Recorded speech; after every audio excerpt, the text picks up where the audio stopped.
우리가 수요일 예배 시간을 이용을 해서 계속해서 히브리서의 말씀을 함께 나누고 있습니다. 우리가 복음을 깨달아 안다는 것은 엄청난 기쁨이고, 또 마음속에 우리의 심령 깊은 곳에서부터 희열을 느낄 수 있는 그러한 일들이면서, 오늘 새벽에도 제가 좀 말씀을 나누었지만, 우리 모두가 말씀을 사랑하고 그리고 말씀에 헌신하는 자가 되는 것을 하나님이 기뻐하신다. 그래서 우리가 하나님을 섬긴다라고 이야기할 때 말씀을 섬기는 일들이 우리 안에 있었으면 좋겠다. 저는 말씀을 잘 연구해서 우리 성도님들에게 이 말씀이 과연 우리에게 어떤 복음을 전해주고 있는가를 이렇게 열어드리는 그러한 일들을 하고 있다면, 우리 성도님들도 매일매일 이 말씀 앞에 헌신된 자들이 되어지기를 원하는데, 말씀을 읽고 말씀을 묵상하고 그리고 그 말씀이 적용되어지고 이 말씀을 전하는 그러한 삶이 바로 하나님이 기뻐하시는 이 말씀에 헌신된 삶이다, 이렇게 이야기해 드릴 수가 있겠습니다.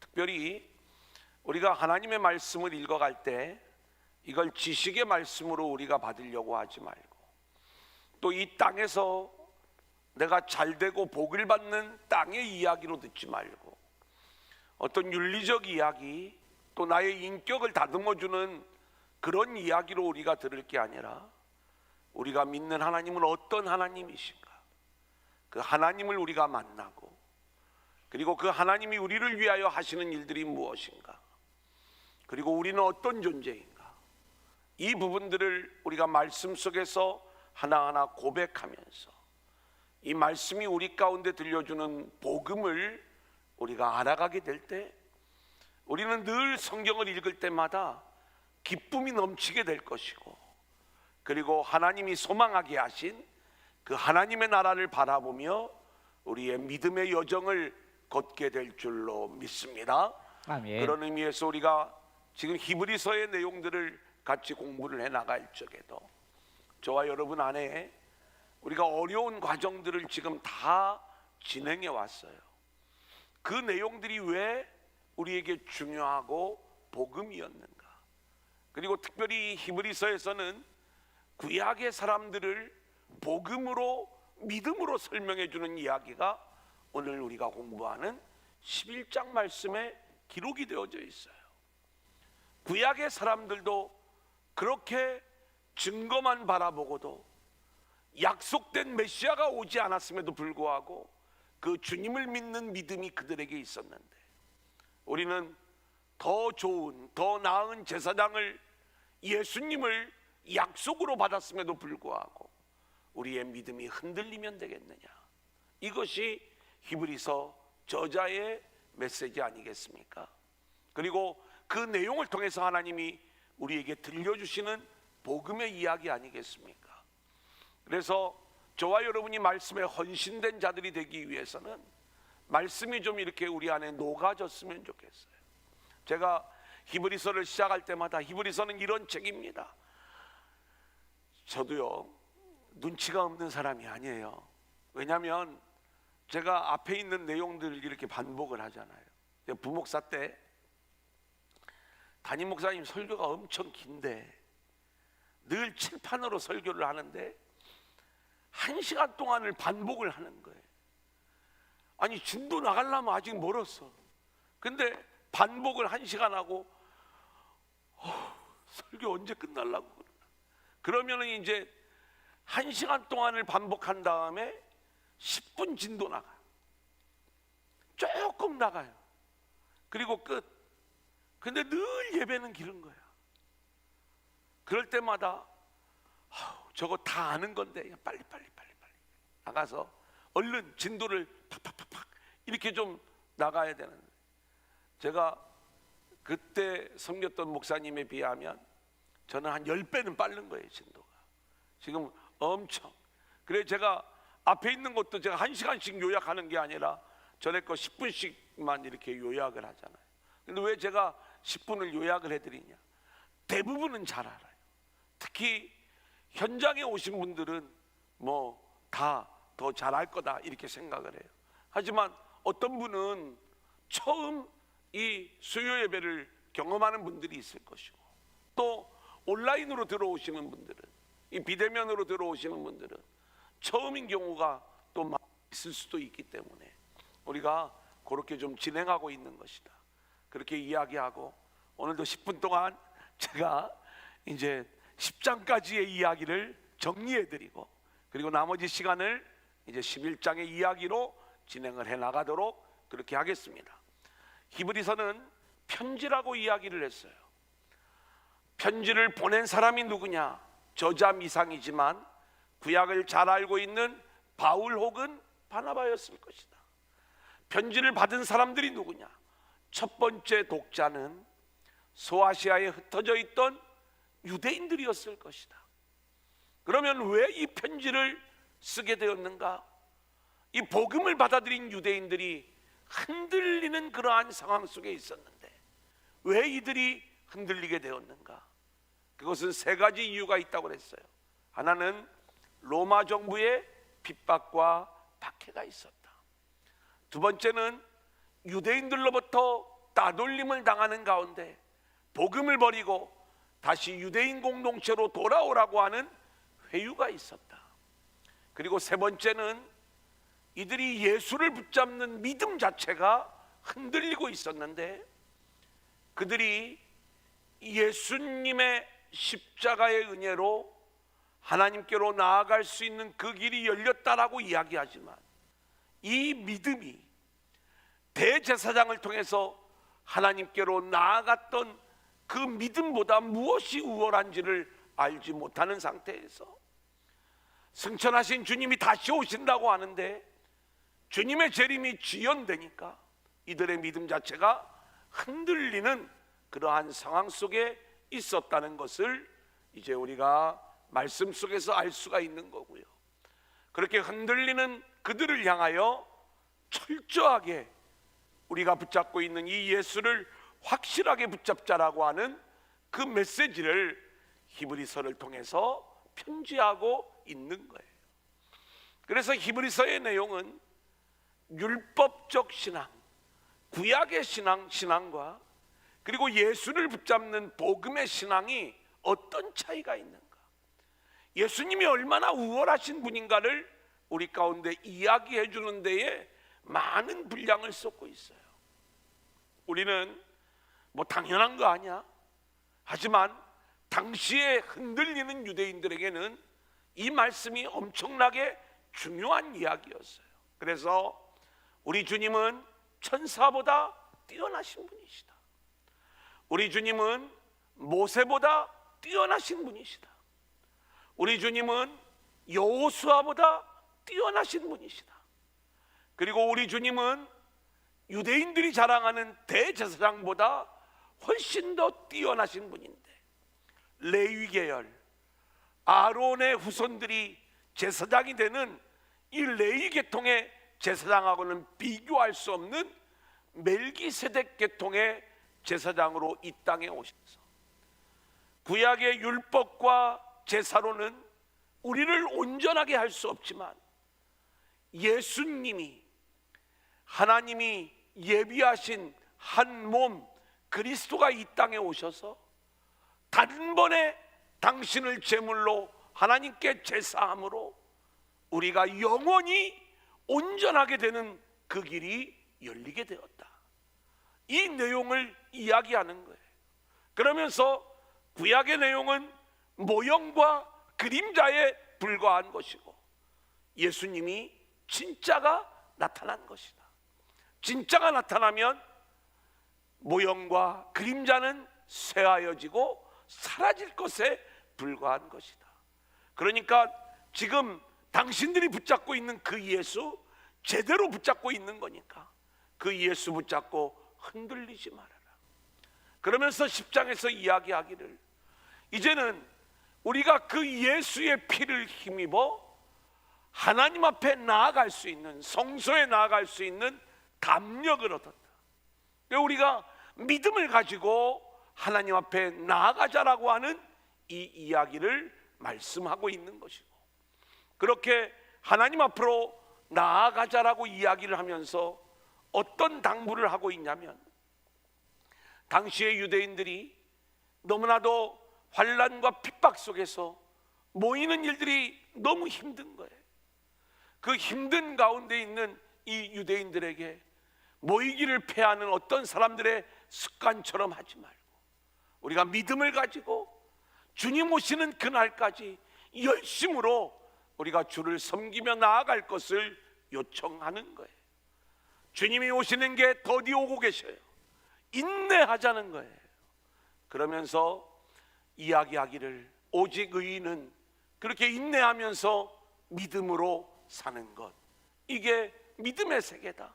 이 이야기를 하면서 이제 이 믿음이 뭐냐라고 하는 것들을 이야기하는 게 히브리서 11장의 말씀인 거예요. 히브리서 11장을 들어가기 전에 제가 한 사람을 좀 소개를 하려고 그래요. 제가 이제 목회를 하고 이제 개척을 하고 지금까지 오는 그러한 과정 속에서 큰 전환점을 이루는 사건들이 몇 가지가 있었죠. 그 중에 하나가 제가 2008년 성령의 소낙비를 맞은 그 다음부터 이제 영적인 이 눈이 열리기 시작을 하면서 말씀이 또 저에게 아주 중요한 이제 사역이 되었고, 그렇게 말씀 사역을 진행하는 가운데 만난 목사님 중에 한 분이 이 마크 데버라고 하는 목사님이세요. 근데 이제 이분은 제가 이제 물론 책으로 만난 거죠. 여러분들이 이분 그냥 영상을 좀 볼 수도 있어요. 유튜브에 보면 이분의 강의를 이렇게 이제 한글로 이렇게 번역을 해서 짧게 이렇게 좀 해놓은 내용들이 있어서 좀 유익하게 여러분들이 좀 보실 수도 있습니다. 근데 이제 이 목사님을 저는 2011년에 만났어요. 제가 좀 늦게 만난 거죠.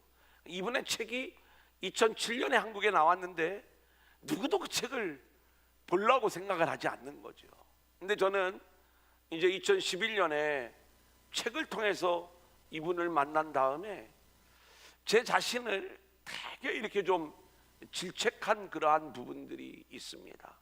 그게 뭐냐면, 이분이 1994년에 지금 본인이 그 담임하고 있는 교회가 워싱턴에 있는 캐피털 힐 베프티스트 처치예요. 그래서 CHBC 이렇게 약자로 그 교회 이름이에요. CHBC 교회. 근데 이제 이 교회 담임을 하시는데 정말 교회가 역사가 있는 교회였는데 그 인원들이 줄어가요. 이제 미국 교회가 그렇잖아요. 그래 이제 한 100여 명 남아있는 이 교회에 담임으로 와가지고 목회를 하는데, 이분이 철저히 이 본질적인 목회를 하는 거예요. 제가 1995년에 개척을 했습니다. 그러니까 저보다 시대가 비슷하잖아요. 그런데 저는 목회가 뭔지를 잘 모르는 거예요. 그냥 교회를 키우면 목회를 하는 건 줄 알고, 성도 많이 모으고 교회 부흥시키면 이게 목회인 줄 알았어요. 그럼 어떻게 하면 성도들을 많이 모을까? 어떤 프로그램을 좀 하면은 성도들을 모을 수 있을까? 근데 이분은 그때도 처음부터 이 모든 내용들을 다 알고 있었던 거예요. 어떻게 하면 하나님이 기뻐하시는 교회를, 어떻게 하면 성경적인 교회를 세울까, 어떻게 하면 이 목회가 하나님이 하시는 그러한 목회가 되게 할까, 이 일들을 10년 동안 해오는 과정 속에 저는 어떻게 하면 숫자를 많이 늘릴까, 어떻게 하면 성경 건축을 할까, 건축을 해야 교회가 부흥된다는데 늘 여기에 관심을 가지고 탐나는 프로그램이 있으면 열심은 있었고 열정은 있었지만 그 방향이 이런 방향이었던 거예요. 마음속에 너무 이제 이게 이런 부분들을 미리 누군가가 알려주는 선배 목회자가 있었다면, 그러면 저도 그렇게 헤매는 그러한 과정들을 안 밟을 것 아니겠어요? 그래서 이제 그렇게 제가 바뀌어지게 된 게, 저는 이 마크 데버를 만나기 전에 바뀌어졌던 거예요. 성령 안에서 제가 바뀌어지고, 교회는, 복음은 이런 게 아니구나. 그리고 이제 목회를 한다는 것 자체가 이제는 이런 부분이 아니구나. 그래서 말씀의 목회, 성령의 목회, 프로그램 목회가 아닌 이 목회를 진행하면서 이제는 교회가 거룩한 공동체로 세워져야 되겠구나.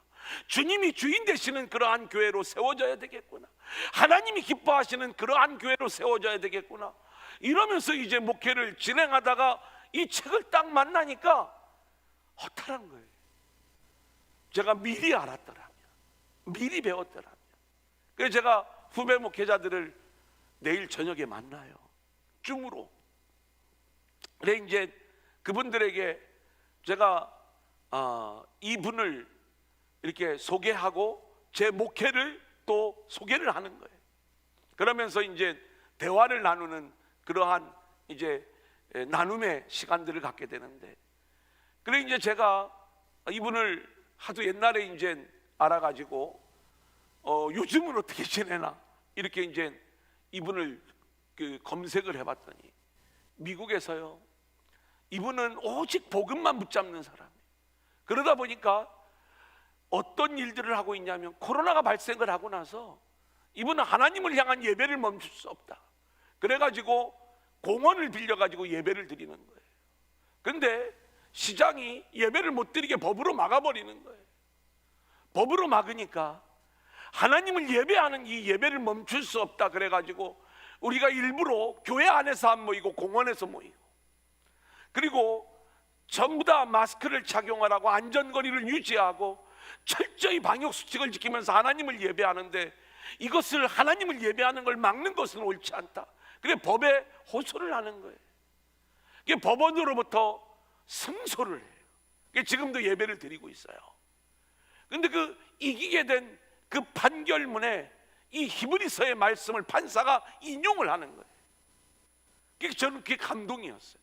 뭐냐면, 모이기를 패하는 어떤 사람들의 습관처럼 하지 말고, 우리는 이 모임에 대해서 뭔가 시간만 나면, 뭔가 핑계만 있으면 합법적으로 우리가 안 모이는 게 어쩌면 편할 수도 있고, 또 코로나가 조금만 더 이렇게 좀 확산되는 듯한 그 모습을 보이면 이게 정확한 어떤 핑계거리가 돼가지고 우리가 좀 오늘은 또 당분간은 좀 모이지 말아야지, 이게 아니라 우리가 정확하게 30% 예배를 드릴 수 있으면, 그 30%는 자석서의 30%잖아요.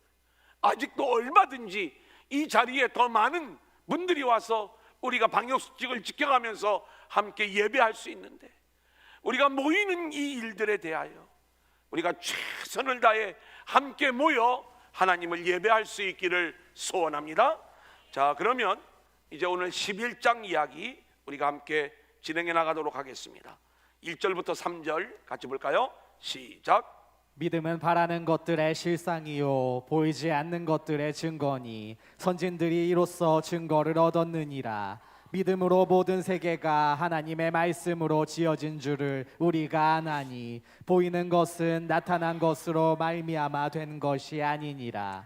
히브리서는 1장부터 10장까지의 말씀이 구약의 제사법과 관련하여 그리스도가 왜 우월하신 분인가를 보여주는 거죠. 그 마지막 결론이 뭐였어요? 오직 의인은 믿음으로 사는 거다. 그러면서 그 우월한 믿음의 원리를 우리 가운데 이야기해 주는 내용이 11장에 나오는 믿음은 이런 거다. 그리고 믿음의 사람들에 대한 이야기들을 통해서 구약의 믿음의 사람들이 붙잡았던 믿음의 원리가 무엇이었는가를 우리 가운데 말씀해 주고 있는 거예요. 자, 히브리서 저자가 믿음을 이렇게 정의를 해주고 있어요. 믿음은 바라는 것들의 실상이요 보지 못하는 것들의 증거다. 여러분, 이게 되게 어려운 용어라고 말씀을 드렸죠. 미래, 바라는 것, 미래에 이루어질 것들을 예수 안에서 내가 실제로 누리는 거예요. 그 미래는 예수님이 다시 오심으로 완성될 하나님 나라. 그런데 믿음 안에서 예수가 우리 안에 들어와 있으면 우리는 그 믿음의 세계를 실상으로 누릴 줄 알아야 되는 거예요. 또한 바라는 것들의, 보지 못하는 것들의 증거다 그랬어요. 보지 못하는 것들은 영원한 세계, 하늘의 세계, 믿음의 세계, 영적인 세계라고 말씀을 드렸어요. 그것을 그 완성이 하나님 나라잖아요. 역시 내가 예수 안에서 지금 그 주님으로 말미암아 주님의 통치를 받으며 사는데, 이 땅에서의 주님의 통치 안에는 여전히 우리가 환난이 있고 고난이 있고 어려움이 있지만, 보지 아니하는 이 하나님 나라의 영광, 그 안식과 평강, 그리고 하나님이 주시는 그 은혜, 내가 예수 안에서 그 은혜 안에 그 안식과 평강의 삶을 누리고 있다는 증거의 삶, 확신의 삶이 우리 가운데 나오는 것, 이게 믿음이라는 거예요.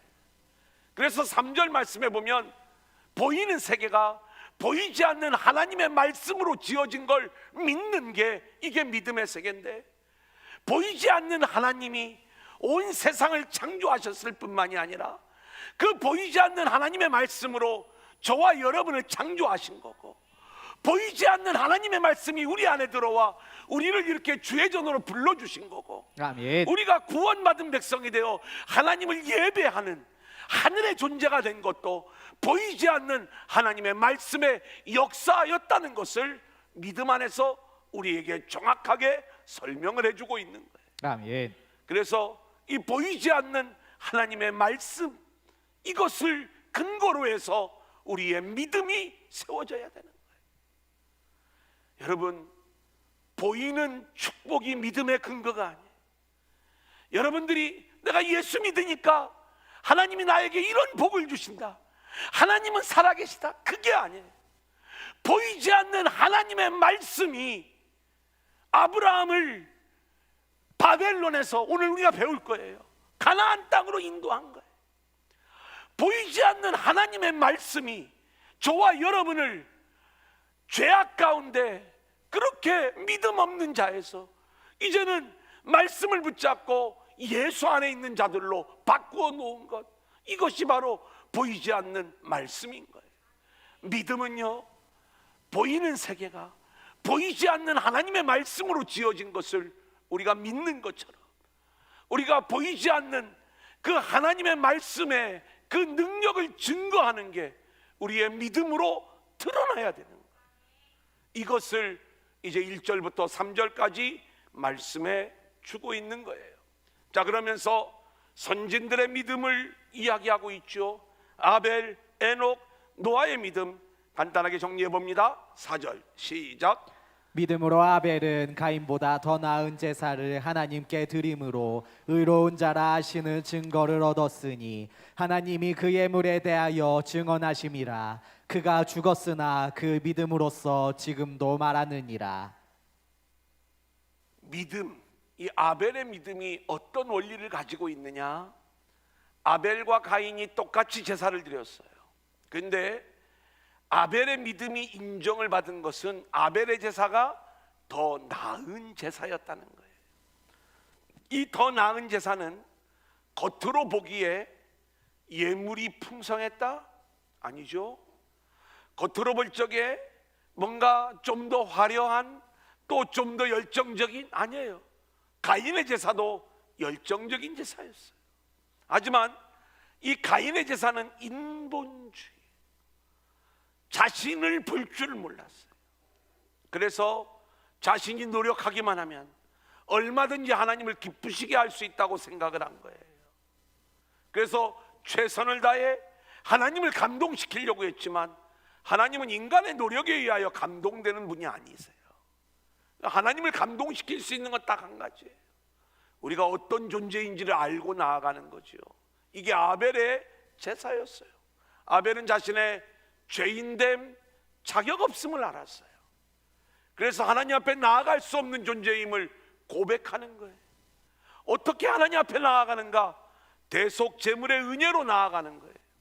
예수 붙잡고 나아가는 거예요. 아멘. 이게 더 나은 제사예요. 아멘. 아벨은 모형과 그림자로 이 내용들을 보여주었지만 실제로 그가 드린 예물은 그 믿음을 증거하는 거였는데, 예수님 붙잡고 하나님을 예배하는 그 예배였기 때문에 가인의 제사는 죄가 해결되지 않지만 아벨의 제사는 죄가 해결되어지고 있는 거예요.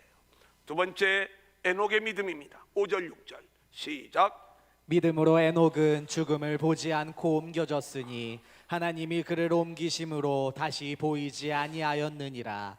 그는 옮겨지기 전에 하나님을 기쁘시게 하는 자라 하는 증거를 받았느니라.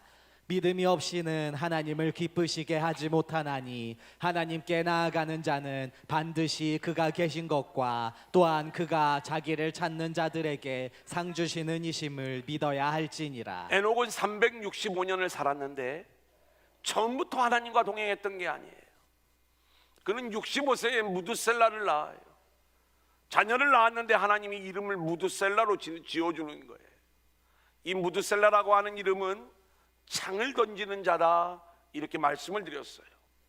고대 부족 사회에서는 창을 던지는 자는 부족을 지키는 자인데, 이 창을 던지는 자가 죽게 되면 결국 그 부족은 심판을 당하고 멸망을 받게 되는 거예요. 그래서 무두셀라라고 하는 이름은 그가 죽으면 심판이 임한다, 멸망이 온다, 이런 의미를 가지고 있어요. 그 무두셀라를 낳은 후에 이 에녹은 하나님의 계획을 받아들이는 거예요. 아, 우리가 결국 죄 가운데 있는 존재고 이 아들이 죽으면 결국 심판을 받을 수밖에 없는 존재이구나. 그런 자신의 모습을 깨달은 이 에녹이 붙잡을 수 있는 건 오직 하나님의 은혜밖에 없었던 거예요. 아멘. 그래서 그 아들을 바라볼 때마다 하나님의 은혜를 붙잡고 하나님만을 바라보며 살아가는 그 삶을 동행이라고 이야기하는 거고, 그리고 이것이 하나님을 기쁘시게 하는 일이었다. 아멘. 이제 노아의 믿음입니다. 7절 시작. 믿음으로 노아는 아직 보이지 않는 일에 경고하심을 받아 경외함으로 방주를 준비하여 그 집을 구원하였으니 이로 말미암아 세상을 정죄하고 믿음을 따르는 의의 상속자가 되었느니라. 노아도 하나님의 심판에 대한 경고를 받습니다. 하나님이 이 세상을 심판하시겠다는 거예요. 그래서 노아에게 방주를 지으라고 이야기를 하세요. 심판받아 마땅한 세상, 그리고 심판 아래 놓여있는 세상을 인정하는 거예요. 그리고 하나님의 은혜가 아니면 구원받을 수 없다는 것을 알기 때문에 하나님의 말씀인 방주를 지으라, 이 말씀을 붙잡는 거예요. 방주를 지으라는 이야기는 예수 붙잡아라, 이 이야기예요. 심판으로 죽어 마땅하기 때문에 예수님 붙잡으라고 하는 그 말씀을 받아들인 노아의 믿음, 이 노아의 믿음이 의의 후사, 의의 상속자가 되었다라고 성경은 말씀을 해주고 있는 거예요. 여러분, 우리가 우월한 믿음의 원리는 다른 게 아닙니다. 율법의 행함은 눈으로는 보이는 것 같지만 그것은 결국 모형과 그림자에 불과하고 우리의 죄를 잠시 가리워 줄 뿐이지 그 죄의 본질적인 문제를 해결해 주지 못해요. 오직 그래서 우리가 죄로 인하여 결국 심판 아래 놓여 있는 그러한 존재, 아벨도 에녹도 노아도 그걸 알았어요. 그래서 하나님의 은혜에만 모든 걸 기대는 거예요. 이것이 선진들의 믿음이었고, 이 믿음의 원리가 구약의 제사보다 훨씬 더 우월하다는 것을 지금 히브리서 저자는 우리 가운데 말씀해 주고 있는 거예요. 자, 이제 오늘 족장들의 믿음입니다. 아브라함의 믿음을 볼까요? 8절로 10절 시작. 믿음으로 아브라함은 부르심을 받았을 때에 순종하여 장래의 유업으로 받을 땅에 나아갈새 갈 바를 알지 못하고 나아갔으며 믿음으로 그가 이방의 땅에 있는 것 같이 약속의 땅에 거류하여 동일한 약속을 유업으로 함께 받은 이삭 및 야곱과 더불어 장막에 거하였으니 이는 그가 하나님이 계획하시고 지으실 터가 있는 성을 바랐습니다. 예, 아브라함은 하나님의 말씀에 순종하여 가나안 땅으로 가는데 갈 바를 알지 못하고 갔다, 이렇게 이야기를 하고 있습니다. 그 땅이 과연 어떤 내용을 담고 있는 땅인지 그가 눈으로 볼 수는 없었지만, 알 수 있는 것은 아니었지만, 그는 보이지 않는 하나님의 말씀을 붙잡고 순종함으로 따라갔던 거예요. 그 하나님의 약속의 말씀이 뭐냐? 내가 너로 큰 민족을 이루게 하겠다. 내가 너를 복의 주권자로 삼아 너를 통해서 천하 만민이 복을 받게 하겠다. 아브라함에게 약속하신 이 복의 내용은, 하나님이 약속하신 그 언약의 내용은 하나님 나라의 언약이었어요. 그 하나님의 나라의 언약은 아브라함을 통해서 내 씨로 말미암아 천하 만민이 복을 얻을 것이다. 아브라함의 씨, 아브라함의 자손은 예수를 얘기하는 거예요. 그래서 이 아브라함은 예수님 언약 붙잡고, 그 약속의 말씀 붙잡고, 그 복음 붙잡고, 그리고 순종하며 나아가는 그 믿음이 하나님께서 인정하는 그러한 믿음이 되었다는 것을 이야기하는 거예요. 그 믿음을 아는 사람들은요, 어떻게 살아가는가? 약속을 유업으로 받은 자의 삶을 보니까 이삭 및 야곱과 더불어 장막에 거하였다. 늘 살아가는 그 삶이 장막의 삶인 거예요. 여러분, 하나님을 믿는 자의 삶은요, 이 땅에서의 인생이 나그네 인생인 걸 알아요. 그래서 그 사람의 삶은 장막인 거예요. 이거 우리가 놓치지 말아요. 내가 나그네로 살아가고 있는가? 언제든지 우리가 말씀을 붙잡고 주님이 가라 하는 그곳으로 우리가 가고 있는가? 여러분, 롯은요, 성 안에 거주하는 자였어요. 장막의 삶이 아닌 성문에 앉아있는 삶의 모습이었음을 성경은 이야기해요. 그가 하나님을 믿는 믿음이 있었지만 왜 이 소돔과 고모라가 망하게 되었는가?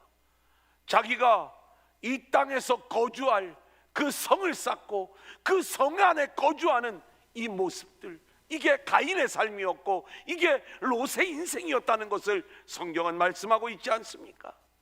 창세기 19장 1절 같이 읽어볼까요? 시작. 저녁 때에 그 두 천사가 소돔에 이르니 마침 롯이 소돔 성문에 앉아 있다가, 예, 롯이 소돔 성문에 있는 거예요. 안전한 곳. 이곳에는 모든 인프라가 다 갖춰져 있어. 이곳에 있으면 내가 이 땅에서의 안전을 보장받을 것 같아. 그 모든 것들을 누리는 삶이 성문에 앉아 있는 삶이에요. 아브라함의 삶은요, 이삭 야곱과 함께 장막의 삶을 우리 가운데 보여주는 거예요. 이 나그네의 삶. 아멘. 여러분, 인간의 성을 쌓고 나는 편안하다, 나는 안전하다, 그곳을 우리의 피난처로 삼는 것 하나님이 인정하시지 않는 거예요. 우리의 피난처는 오직 하나님의 약속의 말씀 속에 담겨 있는 줄로 믿습니다. 아멘. 그 삶은 나그네의 삶으로 나올 수밖에 없는 거죠. 아멘. 장막의 삶인 거예요. 자, 히브리서 11장 13절 같이 볼까요? 시작. 이 사람들은 다 믿음을 따라 죽었으며 약속을 받지 못하였으되 그것들을 멀리서 보고 환영하며 또 땅에서는 외국인과 나그네임을 증언하였으니. 여러분, 아브라함도 마찬가지고 사라도 마찬가지예요. 이들은요, 믿음을 따라 살다가 죽었어요. 약속을 받지 못했다는 얘기는 약속된 메시아를 이들이 직접 본 건 아니라는 거예요. 하지만 그것을 멀리서 보며 환영하고, 그리고 그것을 알았기 때문에 땅에서는 외국인과 나그네 된 삶을 살았다, 이렇게 이야기를 하는 거예요. 여러분, 이것을 우리 주님은 이렇게 인정을 해주세요. 요한복음 8장 56절 시작. 너희 조상 아브라함은 나의 때에 볼 것을 즐거워하다가 보고 기뻐하였느니라. 예수님이 이 얘기를 하세요. 너희 조상 아브라함은 그 이삭과 함께 살아가면서 나의 때 볼 것을 보고 즐거워하였다, 기뻐하였다, 이렇게 이야기하고 있는 거예요. 그는 증거만 보고도 약속된 메시아를 볼 수 있는 그 은혜를 누릴 수 있었던 거예요. 자, 갈라디아서 3장 8절을 볼까요? 시작. 또 하나님이 이방을 믿음으로 말미암아 의로 정하실 것을 성경이 미리 알고 먼저 아브라함에게 복음을 전하되 모든 이방인이 너로 말미암아 복을 받으리라 하였느니라. 여러분, 하나님이 아브라함에게 먼저 복음을 전했대요. 하나님이 아브라함에게 언제 복음을 전했어요? 약속하기에 내가 너에게 지시하는 땅으로 가라는 말씀을 주셨어요. 그러면 너로 큰 민족을 이루고 너로 말미암아 복이 되게 하고 천하 만민이 너를 통해서 복을 얻게 할 것이다. 이게 하나님 나라의 약속, 메시아 언약의 약속이라고 말씀을 드렸잖아요. 이걸 복음이라고 이야기하는 거예요. 아브라함은 복음을 들었어요, 하나님께. 그리고 그가 복이 되어 자기가 복이 되는 게 중요한 게 아니라 천하 만민에게 이 복이 흘러가는 복의 통로가 되는 거예요. 그래, 우리는 이 아브라함 이야기 속에 구약의 갈보리 사건이 담겨져 있는 것들을 보게 돼요. 17절 같이 볼까요? 시작. 아브라함은 시험을 받을 때에 믿음으로 이삭을 드렸으니 그는 약속들을 받은 자로 돼 그 외아들을 드렸느니라. 18절 19절 읽고 설명해 드릴게요. 시작. 그에게 이미 말씀하시기를 내 자손이라 칭할 자는 이삭으로 말미암으리라 하셨으니 그가 하나님이 능히 이삭을 죽은 자 가운데서 다시 살리실 줄로 생각한지라. 비유컨대 그를 죽은 자 가운데서 도로 받은 것이니라. 하나님은 아브라함에게 계속 말씀하신 내용이 한 가지가 있습니다.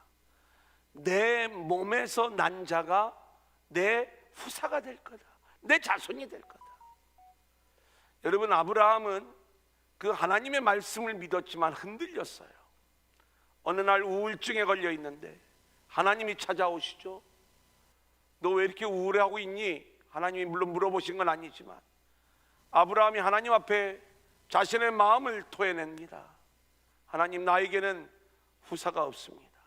집에서 길리운 이 엘리에셀이 내 상속자가 될 것입니다. 하나님이 말씀하세요. 아니야, 내 몸에서 난 자가 내 자손이 되는 거야. 너 일로 나와. 밤하늘의 별들을 보여줘요. 네 자손이 이렇게 많은 거야.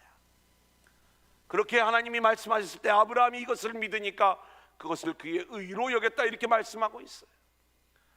아브라함이 확실히 믿고 있는 줄 알았는데 얼마 안 지나 하갈을 통하여 이스마엘을 낳는 거예요. 하나님이 13년을 또 기다려요. 그리고 찾아오셔서 정확하게 얘기해 주시는 거예요. 내 몸에서 난 자가 내 후사가 되는 거야. 그러면 그래서 하나님이 주신 아들이 누구예요? 이삭이에요.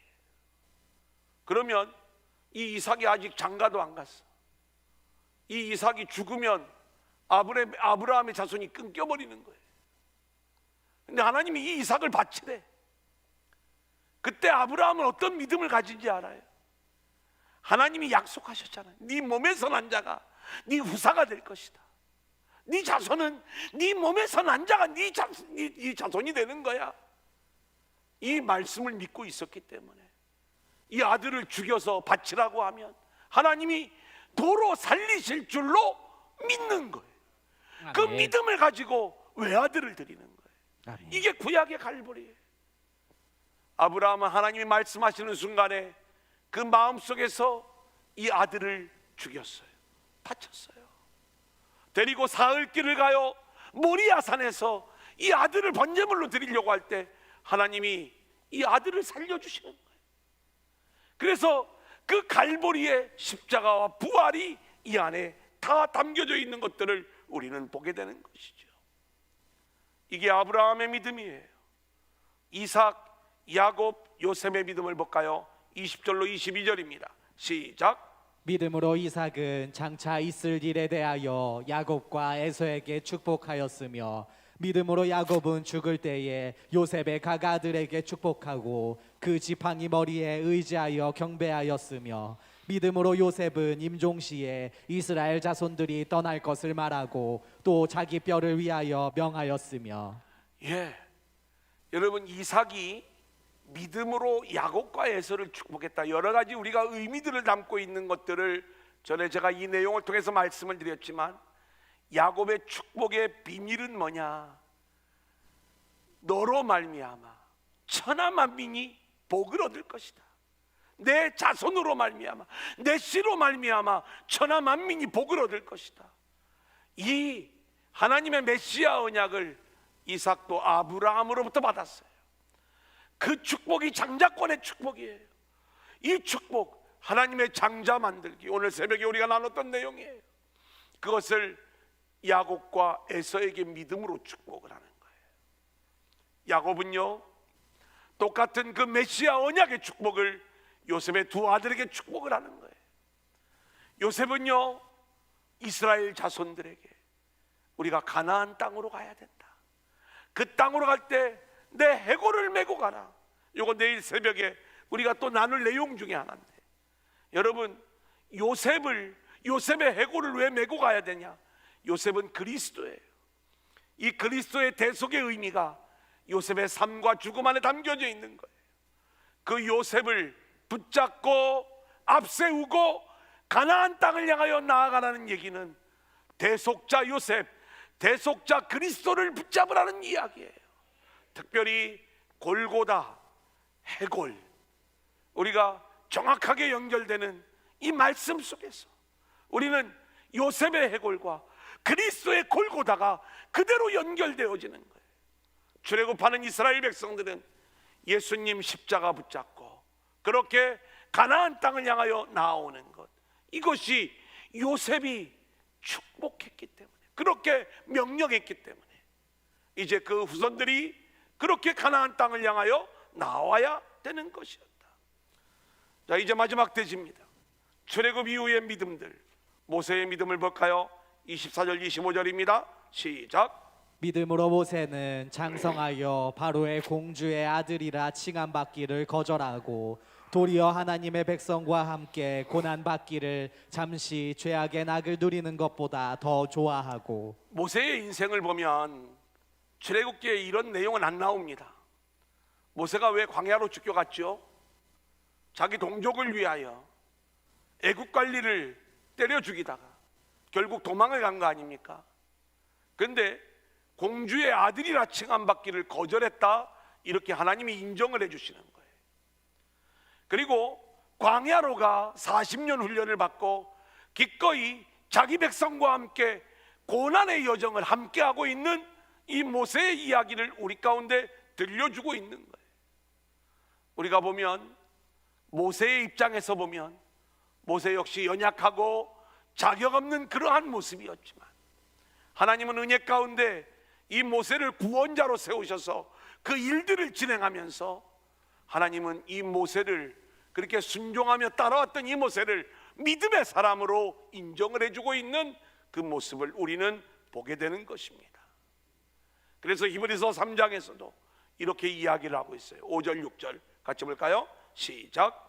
또한 모세는 장래에 말할 것을 증언하기 위하여 하나님의 온 집에서 종으로서 신실하였고 그리스도는 하나님의 집을 맡은 아들로서 그와 같이 하셨으니 우리가 소망의 확신과 자랑을 끝까지 굳게 잡고 있으면 우리는 그의 집이라. 왜 그리스도가 모세보다 우월한가를 말씀해 주는 내용이지만 모세의 사역 역시 하나님 나라, 하나님의 집을 향한 사역이었음을 말씀해 주고 있는 내용이에요. 아멘. 자, 그 다음 라합의 믿음입니다. 30절 31절 시작. 믿음으로 7일 동안 여리고를 도니 성이 무너졌으며 믿음으로 기생 라합은 정탐꾼을 평안히 영접하였으므로 순종하지 아니한 자와 함께 멸망하지 아니하였도다. 자, 여리고 성이 무너지는 이야기는 여호수아의 이야기인데 여호수아의 이름이 여기서는 언급되지 않고 오히려 31절에 보니까 믿음으로 기생 라합은 이 라합의 믿음이 오늘 말씀 속에 등장하고 있는 것들을 보게 돼요. 그런데 그의 믿음은요, 정탐꾼을 평안히 영접하는 믿음이었어요.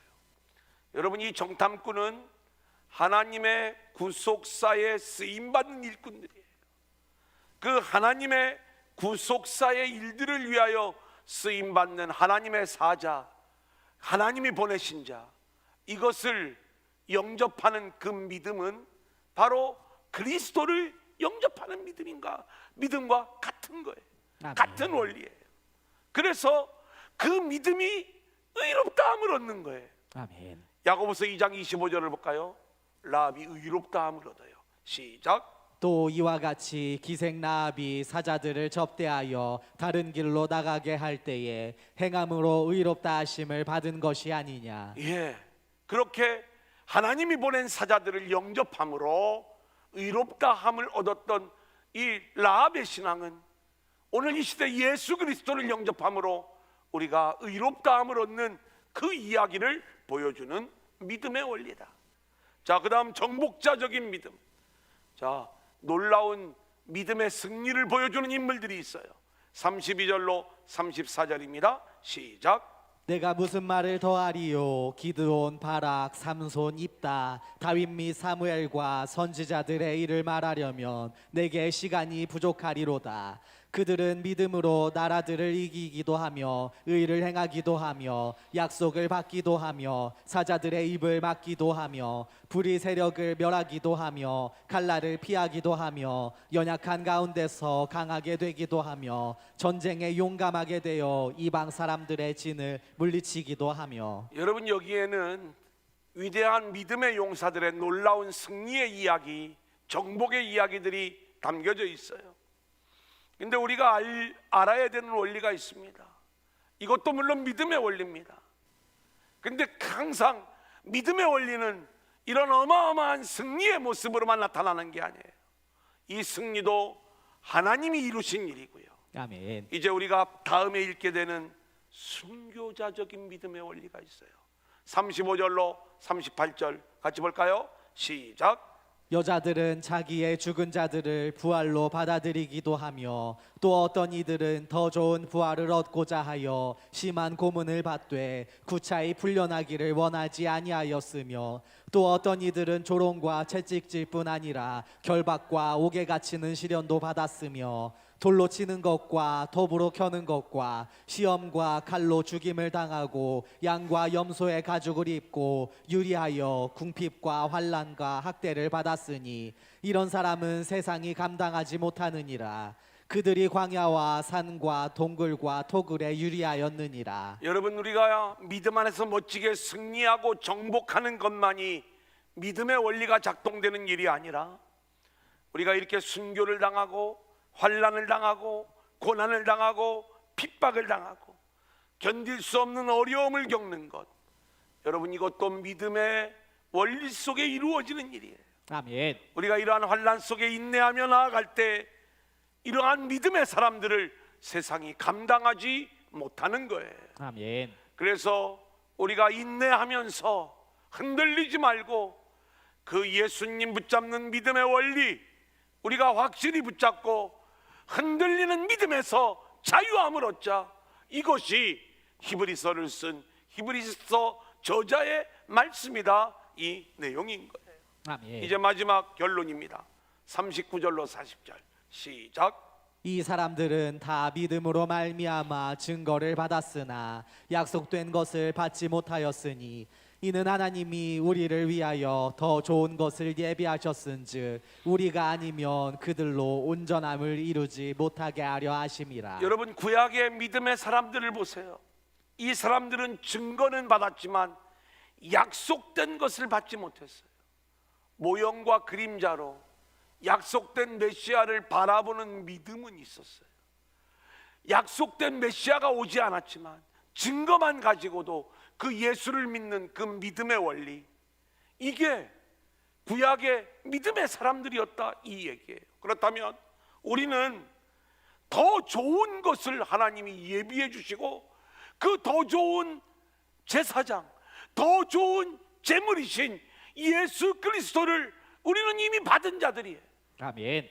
그렇기 때문에 우리의 믿음이 흔들리면 안 되는 거죠. 왜요? 우리의 믿음이 구약의 증거만 가지고도 예수를 바라보았던 그들의 믿음을 온전하게 하는 것이다. 우리가 흔들려 버리면 그들의 믿음은 뭐가 되느냐 이거예요. 물론 주님이 그들을 온전하게 하시는 것이지만 그 주님을 우리가 알고 있는 우리의 믿음이 증인이 되어서 구약에 나타났던 증거만 바라보고 예수를 믿었던 그들의 믿음을 확증해 주어야 되는 것 아니냐? 이 이야기를 히브리서 저자는 이야기하면서 흔들리면 안 돼. 그 믿음 꽉 붙잡아야 돼. 이 당부를 하고 있는 거예요. 이게 히브리서 11장이 믿음장으로 기록된 이유인 것입니다. 찬양단 나오세요.